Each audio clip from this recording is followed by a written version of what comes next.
আজ আমরা দুজনে বেরিয়ে পড়েছি ডোমজুর তারামা মন্দিরে পুজো দেওয়ার জন্য। চলুন আমাদের সাথে।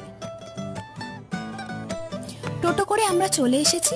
এবার আমাদের মাত্র 5 মিনিটের হাঁটা পথ, তারপরেই আমরা চলে যাব আমাদের উদ্দেশ্যে। মন্দিরে প্রবেশের আগে পরিবেশটা যতটাই শান্ত, মন্দিরটা ছিল আরো সুন্দর। মন্দিরে প্রবেশের সময় আমরা দুজনে দেখলাম মা তারাকে ভোগ নিবেদন করা হচ্ছে। তারপর দুজন মিলে মায়ের পুজো দিলাম এবং মায়ের সেই ভোগ আমরা গ্রহণ করলাম।